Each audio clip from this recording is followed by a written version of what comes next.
শুভ সন্ধ্যা বন্ধুরা।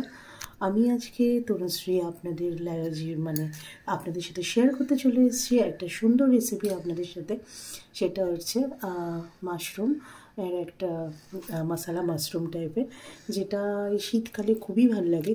বাজারে খুব সুন্দর সুন্দর মাশরুম এসছে, সেই মাশরুমগুলো আমি নিয়ে নিয়েছি। এখানে আরও অন্যান্য ভ্যারিয়েশনে মাশরুম পাওয়া যায়, আপনারা নিতে পারেন। আমি এখানে এই টাইপের মাশরুম নিয়েছি। এবার এটাকে একটুখানি যেরকম আপনারা শেপে চান ওরকম কেটে নেবেন।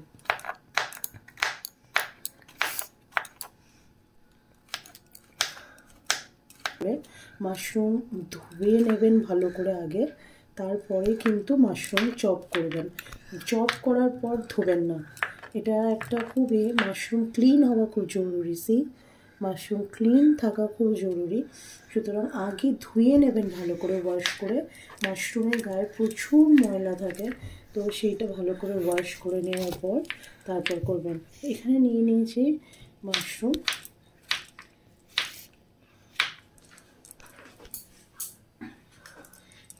টমেটোটাও এরকমভাবে নিয়ে নেব।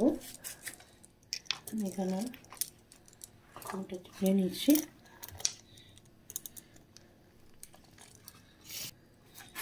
টমেটো রাফলি চপ করে নেব, কোনো নেই এরকমভাবে বা এরকম।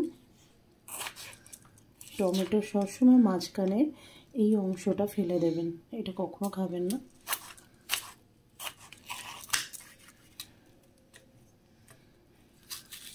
এই মাঝখানে গ্রেটা নিয়ে এটাও একটু স্কোয়ার শেপে কেটে নেব।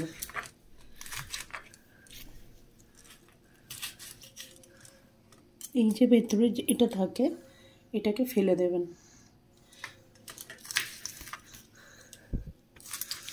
তো আমাদের মোটামুটি মাশরুম কাটা হয়ে গেল। এখানে হয়ে গেল টমেটো। এখানে নিয়ে নিয়েছি গ্রিন পিস। বাজারে এখন ফ্রেশ গ্রিন পিস আছে, এটা নিয়ে নেবেন বা ফ্রোজেন নিয়ে নেবেন। আর এখানে আছে আমার একটা পেস্ট, যে পেস্টটার মধ্যে আছে পেঁয়াজ ভেজে নিয়েছি, তার সাথে আছে টমেটো, আদা রসুন দেব, আর একটু বাদাম এবং গোটা গরম মশলা। রিফাইন অয়েলটা যেই গরম হয়ে যাচ্ছে উনি নিয়ে নেব কিউমিন সিডস, হোল গরম মশলা,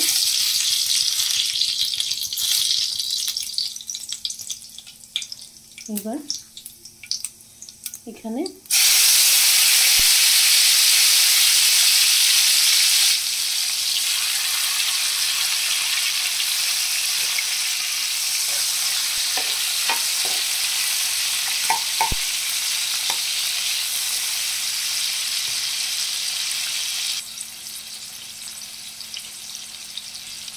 এটা যাচ্ছে আদা রসুনের পেস্ট, যেটা আমি একসাথে বেটে নিয়েছি।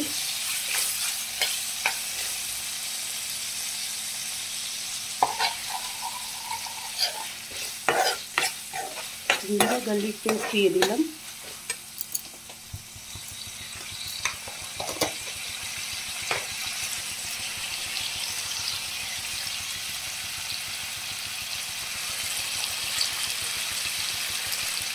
চিনি,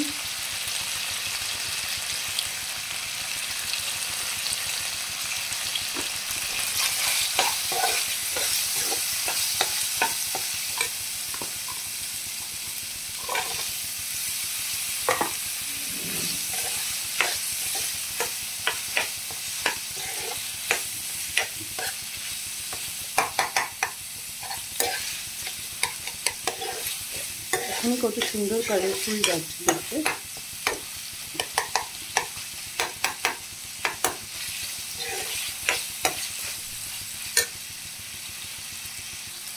এবার এখানে যে পেস্টটা করে রেখেছিলাম সেই পেস্টটা দিয়ে দিলাম, যেটার মধ্যেও গরম মশলা কিন্তু বাটা আছে। তো মশলাটাকে, যেহেতু ভাজা পেঁয়াজ বাটা, টমেটো বাটা, খুব সুন্দর একটা গন্ধ বেরোচ্ছে। পেঁয়াজটাকে একটু হালকা ব্রাউন করে নিয়ে, বেরেস্তা করতে হবে না, জাস্ট একটু হালকা ব্রাউন হবে। আর তারপরে টমেটোটা দিয়ে গোটা গরম মশলা দিয়ে এটাকে বেটে নিয়েছি।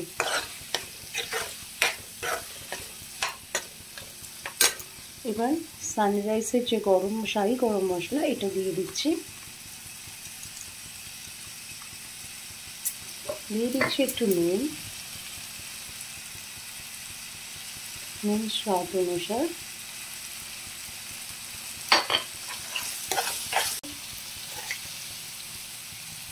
চিনি,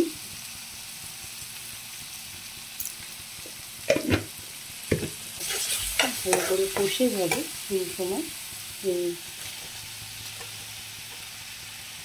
মাশরুমটা দিয়ে দেবো।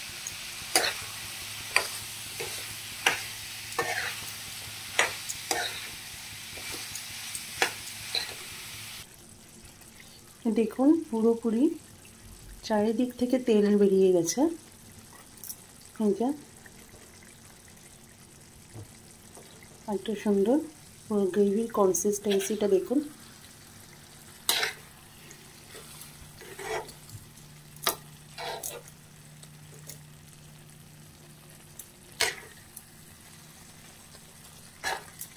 একটা সুন্দর অ্যারোমা বেরিয়েছে।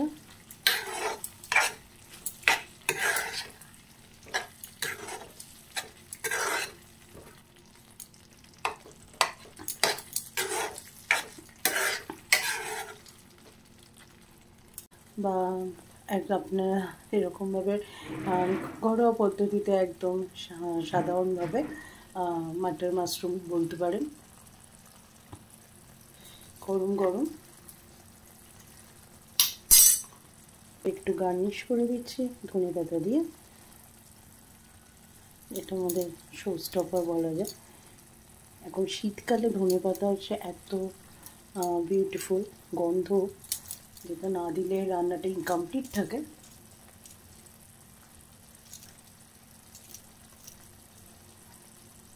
যদি ভালো লেগে থাকে আমার রেসিপি তো লাইক করুন, কমেন্ট করুন, সাবস্ক্রাইব করুন। দেখা হবে নতুন একটা রেসিপি নিয়ে আবার আপনাদের সাথে।